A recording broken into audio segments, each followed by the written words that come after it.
Imagine walking into your boss's office and giving notice because your writing has become your primary revenue stream. Or your podcast is successful enough that you can quit your day job. Or maybe having your marketing on autopilot so you can spend your time on the art career you love rather than on marketing. Are you a creative person who's great at what you do, but marketing makes you freeze? You're not alone. I help passionate, purpose-driven creatives overcome fear, find their brand voice, and build a marketing strategy that works for them. Oh yeah, I also make it easy and painless. It's never too late to grow the business you've been dreaming about. Book an introductory call with me, Rob Southgate, at southgatesmallbusiness.com today. And let's take the pain out of marketing together.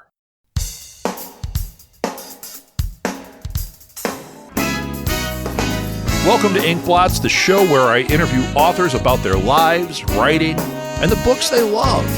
Be sure to follow the Ink Blots podcast on Substack. Not only can you listen to the latest episodes, but our Substack also has interview transcriptions and links to books and other items that we talk about on the show. If you like what we're doing, please give us a 5-star review on Apple Podcasts and on YouTube. It really helps us and our sponsors out. Oh, and leave comments. We really do read and respond to every one.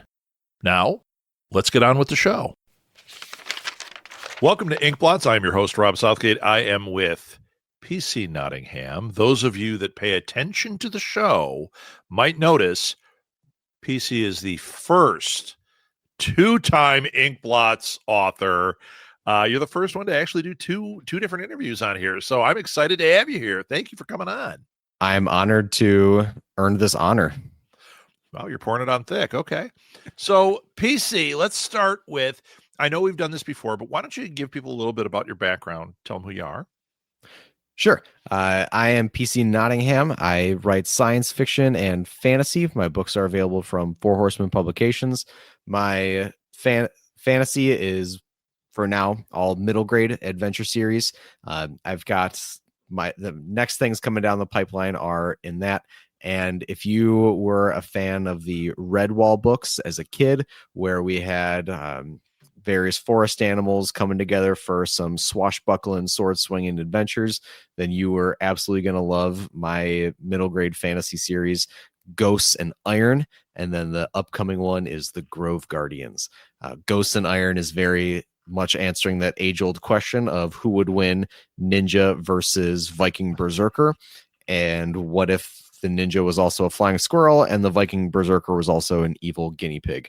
And Grove Guardians is like a reimagining of the Crusades, where we've got like very like European knight fighters and then like Middle Eastern medieval fighters, and they're trying to get control of this holy tree, which ironically is an olive tree.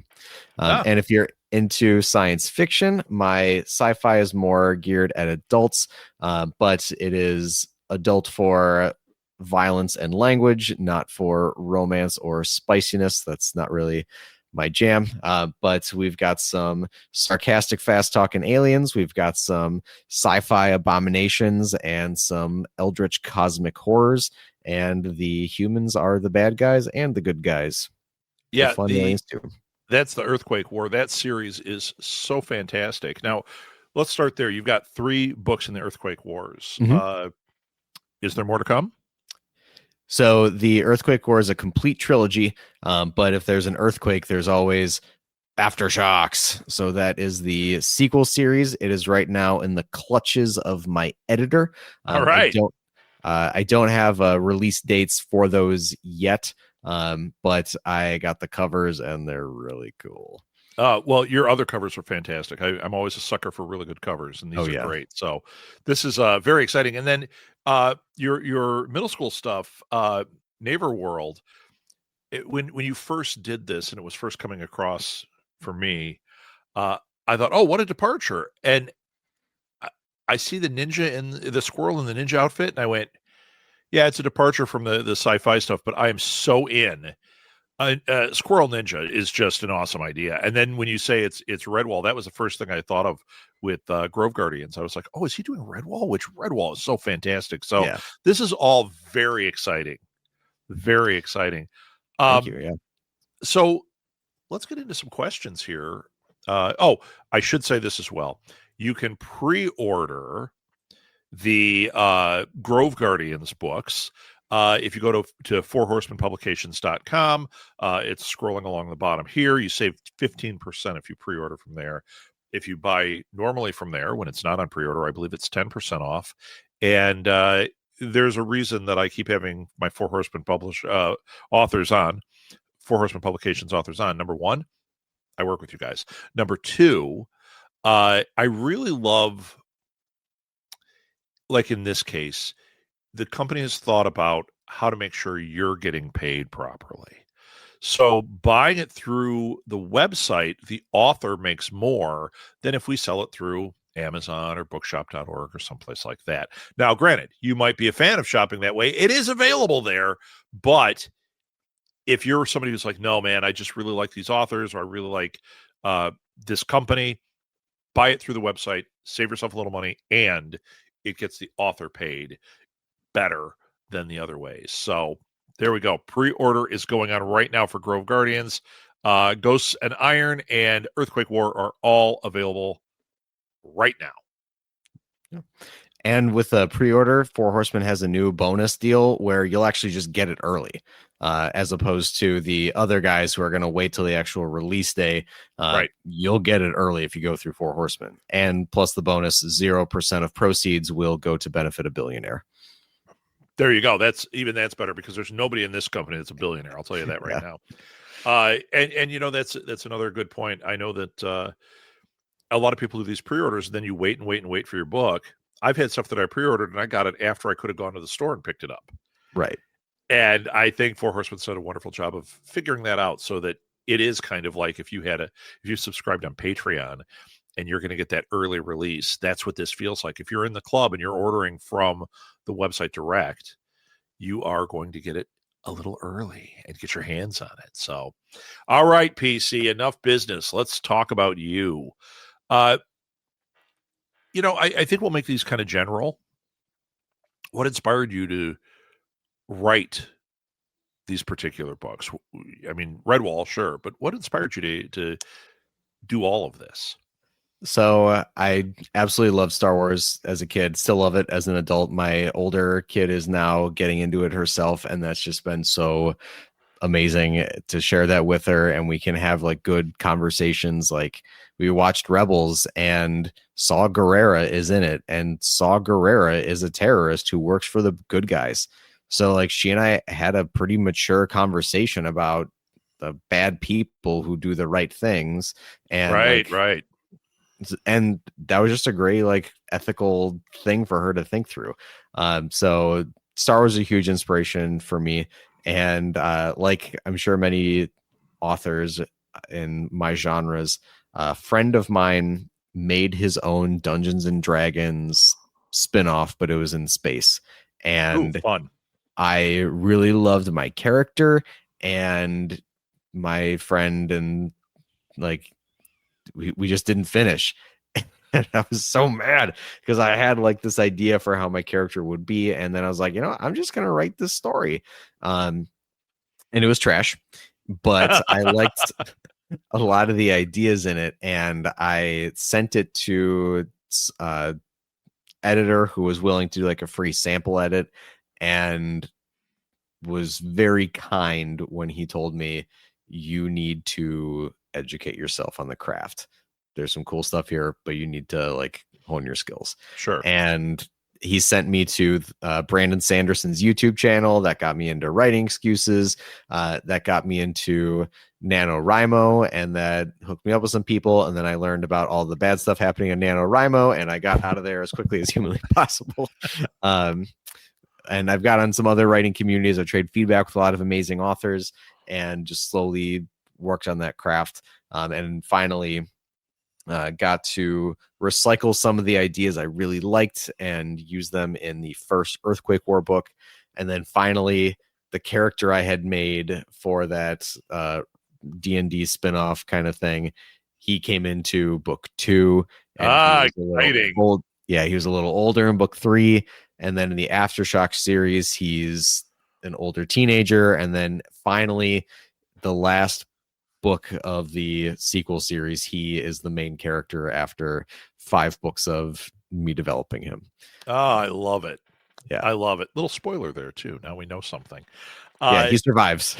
Do you since you're a gamer, or you were a gamer, do you find yourself extracting ideas from your time gaming? Yeah. Love board games. So I'm part of a podcast called Radio Free Write. That's radio, and then free write is one word. And we write flash fiction each episode. And we usually pull prompts from the dictionary of phrase and fable. And we get all kinds of bonkers stuff in there. Like the same prompt can give you a horror, a comedy, and a romance, all in 1,000 words each. And for our upcoming spooky season episodes, which depending on the airing of this one may or may not already be out, we're pulling all of the prompts from a board game I have called Betrayal at the House on the Hill, which is like a horror cooperative board game experience, which lends itself very naturally to storytelling. And the host told me off air, like, why don't you see if we're just allowed to do it? Could you just email the game developer? And I was like, yeah, okay, they'll probably be too busy. But the guy responded, and now he's going to be a guest later on. I love it. So yeah, he's going to write with us because he was a novelist before he got into game design. So yeah. Oh, that's an episode I'm going to want to for sure share. I'll share it on the feed for Ink Blots so people can check it out and hopefully subscribe to your show, because your show sounds amazing.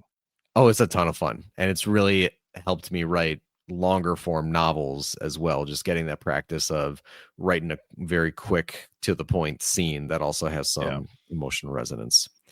I remember I was in a writers group, and they had been in class in college together in writers groups, so that's how they kind of ran it, where they came in and they give a prompt, and then everyone would sit and read each other's and critique it. And you're right, we had a prompt that was just, I'll never forget this one because it spawned a whole thing for me, but there's a light pole and there's a wanted poster on it.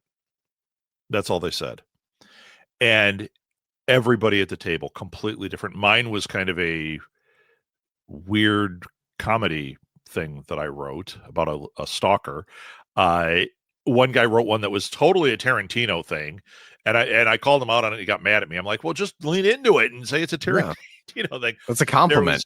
There was a Western one that somebody wrote. There was a romance thing. I was like, this is really cool when you have something that open-ended and people kind of grip onto it, and it's not just, okay, we're all going to write a sci-fi story about this. So that's cool. That sounds like my kind of podcast. I'm very excited. And what's the name again? Radio Free Write. We will put it in the show notes. Click on it, subscribe, follow them on everything. Okay. With your books, is there anything in particular? This is a weird question, so bear with me. Is there anything in particular that you hope your readers are going to take away from what you write? So I really want to make sure that I am not forcing any viewpoint, but rather just asking questions from various perspectives. I like the idea of kind of gray, are they really the good guys? Are they really the bad guys? I like it when the bad guys have a point. Mm-hmm. So in the Earthquake War, Earthquake is the name of a terrorist organization, and they're all humans, and they're a hate group, and they're attacking the more powerful aliens. But their whole driving idea is that humans are being mistreated, and this is our only outlet. This is our only way to get on top, or at least get out from the bottom. Mm-hmm. I think about that quote from MLK that rioting is the language of the oppressed. So what if that turned into a terrorist group? And thinking about the nuances of different historical people, George Washington was this amazing military leader, but he also enslaved people. Right. So how do you handle that? Two very polar opposite. That's a tough one. That's a great example. The how do you justify what you're reading and be able to get behind the hero when maybe there's this dark side? Yeah. So I wanted the terrorists to just be like real complicated villains like that you could see somebody joining up with because they're right on a lot of things, but also wrong on some other things. But the government they're fighting against isn't all good either because they really are oppressive. Right. Um, and in Ninja Squirrel, I realized I forgot to tell you like the inspiration for that. Yeah, tell me. This is so embarrassing, but a squirrel broke into my basement and it summarily outsmarted me and my dog. Like this thing was hopping between the doors and the corners on the walls in the basement. Like Yeah. it was clowning us. It was like a little acrobat. And I told my wife about it. I was like, it was a little ninja. And then unrelated, just a couple weeks later, I was found a YouTube video about ninja history that just looked interesting. So I watched it and like had it in the background. And they explained how there was either a historical event or some lore where a ninja stormed a castle by making themselves into a giant kite and gliding in. And it looked like a flying squirrel. Oh, And big light bulb went off. yeah, yeah. And in there, I wanted to, so I studied more about ninja history, and I realized like a lot of the Hollywood stuff is wrong. Like they didn't really use swords because they were poor farmers, so all of their weapons were farm tools that were repurposed. And why were they doing their things? Because they were attacking the rich who were oppressing them. So that's something that I wanted to play around with. Also, really love the idea of Robin Hood, and like ninja works pretty well with that whole thing. Like we're poor, we're oppressed, we're gonna take from these wealthy samurai, and also too just the idea of like you can explore pretty complicated emotions. So the main character, this is not a spoiler, this is like backstory. She wasn't supposed to be the ninja. It was supposed to be her twin brother. She was supposed to be his backup, but he was killed on a mission. And now she's kind of forced into this. And historically, ninja had to be a very precise height and weight. They had to be a certain amount of, they couldn't be above a certain weight because they needed to like hide out in trees, and they all need to be the same size so they could trick their enemies into thinking they so were. You never knew. Right. Right. So this was her identical twin, or her twin. And she, like, her twin had all the aptitude. She just wanted to, be a farmer and have a easy life. She didn't want to risk her life or anything, but Right. nobody else is able to do this now. So kind of like the opposite of the whole chosen one thing. The chosen one is dead. The chosen one failed. She is the opposite of it. And the reluctant chosen one. Yeah.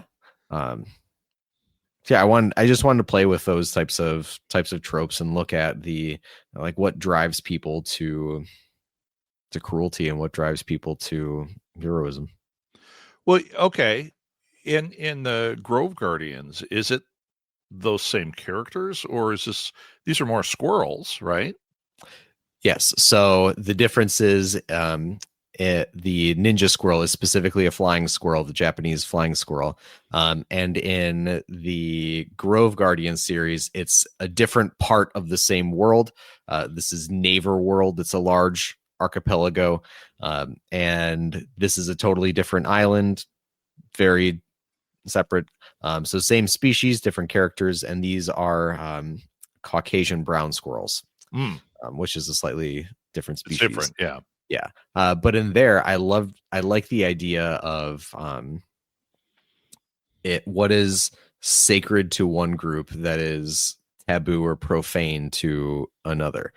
So just for example, Christians and Muslims fought in the Crusades. And when you look at Christianity and Islam, Catholics drink wine as part of their faith. In Islam, wine is any alcohol is sinful. They don't touch it. So that's just kind of interesting. Like this one group says like this is a holy thing. This other one says no, it's a very awful thing. And from both perspectives, like it does kind of make sense. So instead of wine, these two groups are fighting over an olive tree. So one group wants to eat these olives as a way to honor their god. The other one believes that these olives are sacred and therefore should be left alone. And it's not on accident that's an olive tree that they're fighting over. So one group wants to control the city around the tree. The other one wants to kick them out of their holy land.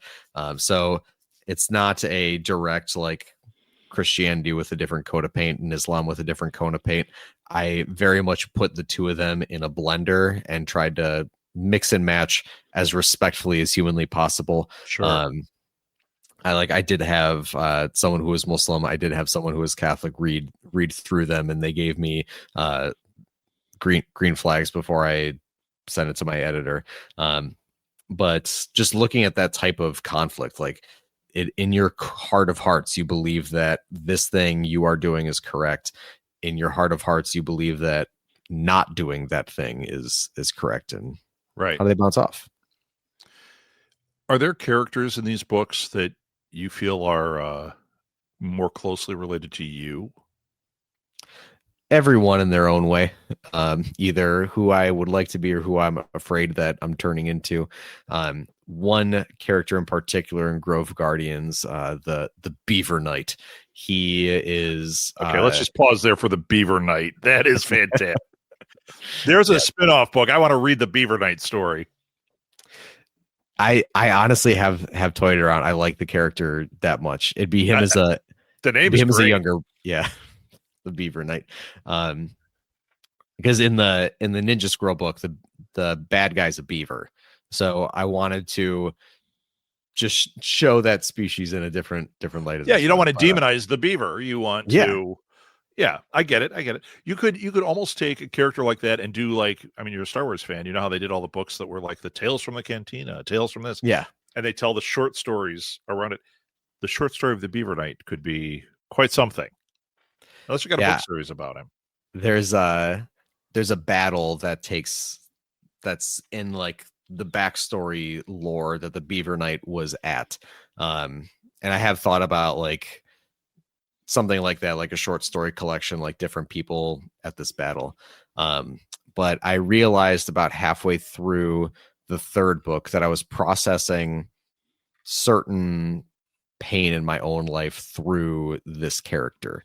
So that got very, very emotional for me to write him and the different things that would happen to him as he tried to be a mentor for the brothers who are the main characters. Yeah. Yeah. I got a weird question. Just because I'm looking at you've got your space there. Do you write at home? What's the physical space you find yourself writing in? Yeah, so I write when the kids are sleeping. So that's usually my dining room. Okay. Early in the morning or at night after they go to bed.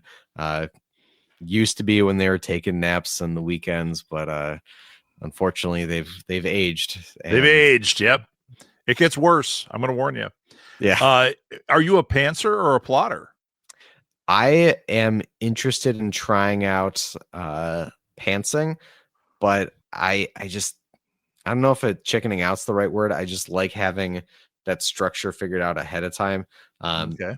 So I do plot pretty heavily, and then once I get going, I start ignoring the plot.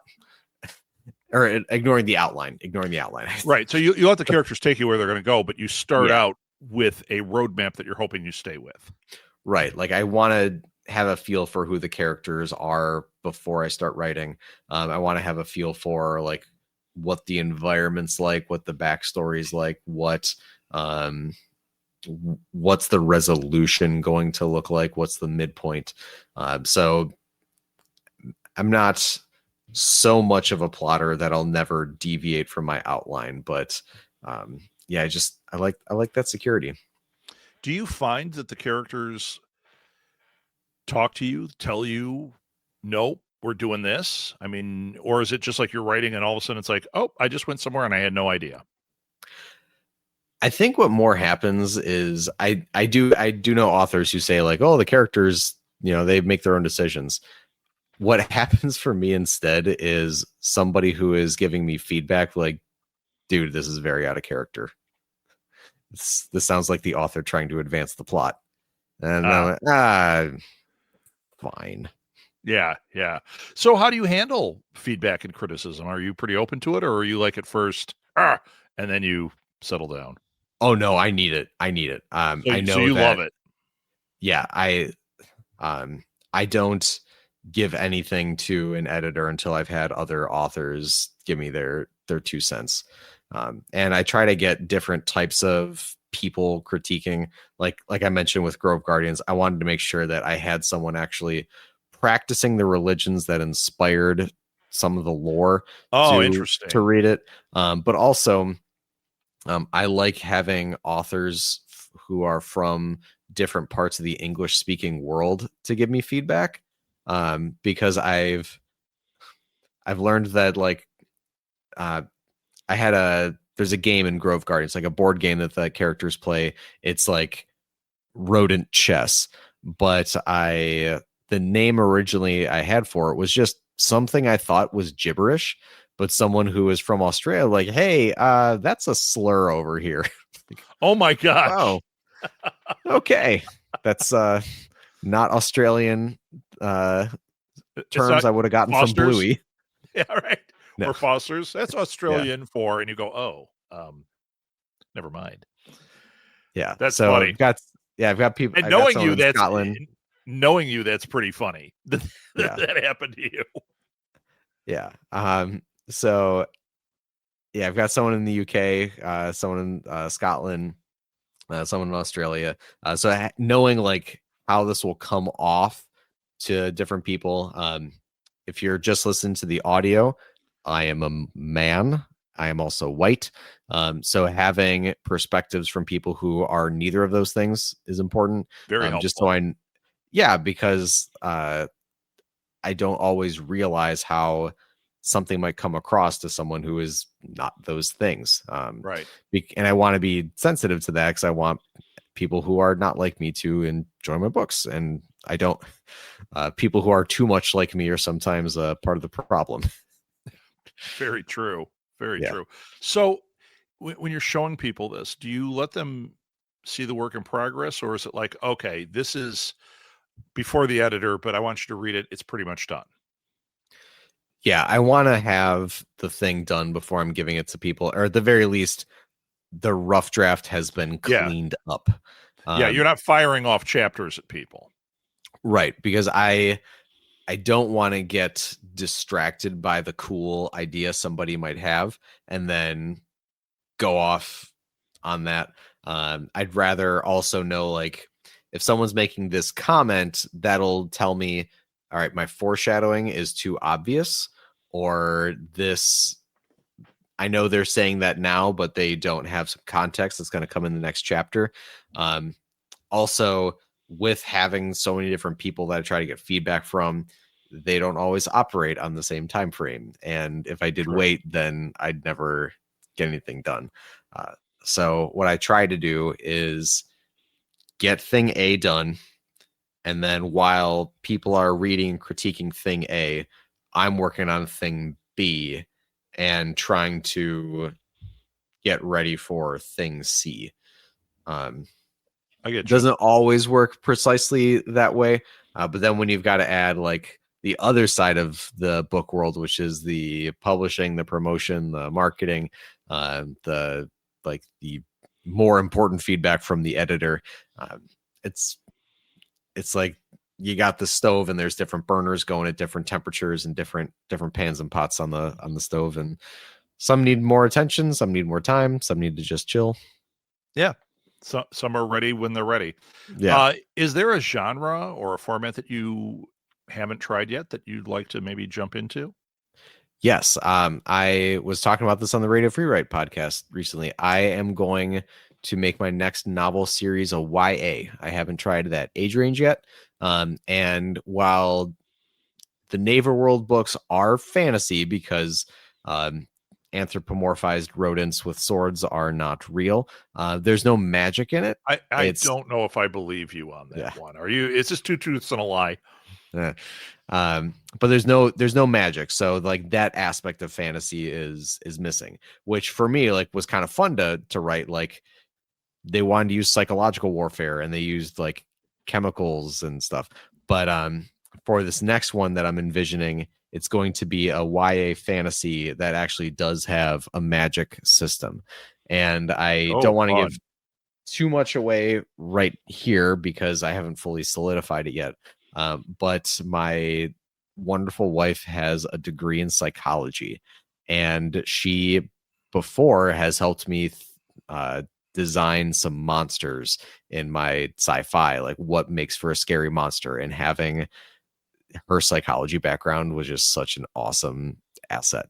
So what she helped me with is to create a magic system that's based on your personality type. Oh, fun. Yeah. So fun. I don't think I've encountered that in anything I've read. Yeah. So like introverts and extroverts have opposite powers. Intuitives and sensates have opposite powers. And so then every person has these like mix of things. And I've had this idea for a long time. I just wanted to level up as a writer before trying to tackle it. Well, it sounds super cool to me. I'm excited to see where that one goes. Okay, we're almost out of time. So I've got one question that I do want to ask, and then we'll move into the ending of this. But is there something in your books, and this is whichever series, that you think is essential that you want to preserve if it does get made into a TV series or a film? Is there some core thing that you're like, this is essential to it?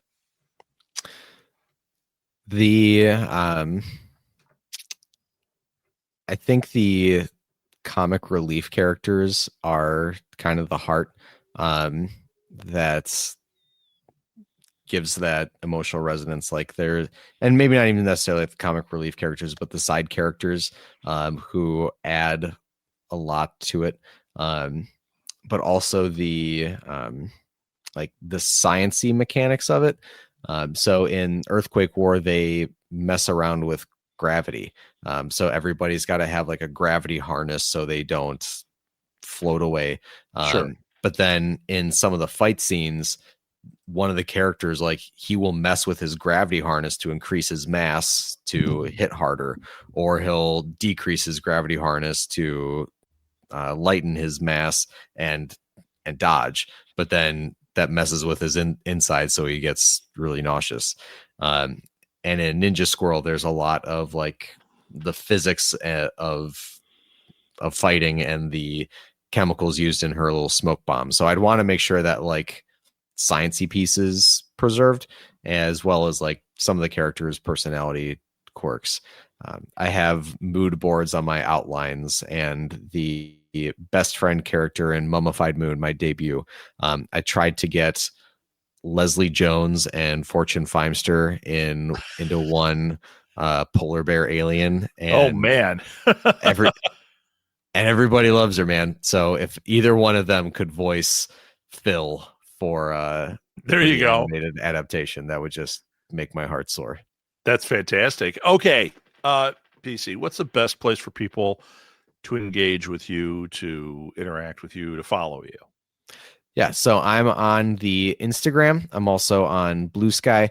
I have a Facebook, but it's really just like reposting from Instagram. So if you want to reach out to me, Instagram or Blue Sky is the way to go. I'm PC Nottingham on both of them. If you've run into a British computer company, that is not me. So in some of them, it's like PC _ Nottingham or Nottingham _ PC. I used to have a Twitter. I think the page is still up, but I'm not really on there anymore. Yeah, it's just dead. Yeah. Okay. Well, wonderful. I will put your links in the show notes so people can follow you and interact with you. That's what I'm going to tell everybody to do. Here's your call to action. Follow PC Nottingham. See where these things are going. Support him. Tell your friends about these books. These books are amazing. And order his books. That's the best thing you could do. Order them. Go to fourhorsemanpublications.com. Read these books. I'm a sci-fi guy. This Mummified Moon series, the whole thing just is so cool to me. That's why I'm like, please tell me there's going to be more. Now I know there is. The other stuff, man, with Molly, with my daughter, we would have had those books in a heartbeat. So he makes great books that you can gift or get for yourself. I highly, highly, highly recommend going to fourhorsemanpublications.com, finding PC Nottingham, and just order it all. Why not, right? Yeah. Get the You set. like that. All right, PC, thank you so much for being on for a second time. It was a very different interview this time. And I'll definitely have you back in the future. And I'm going to invite you back in a couple of months to be on Alley Chats, which is the show where I interview a wide cut of artists, writers, musicians, filmmakers. You're going to fit in lovely there. So awesome. thank you, Looking PC. forward to it. Yeah, thank you.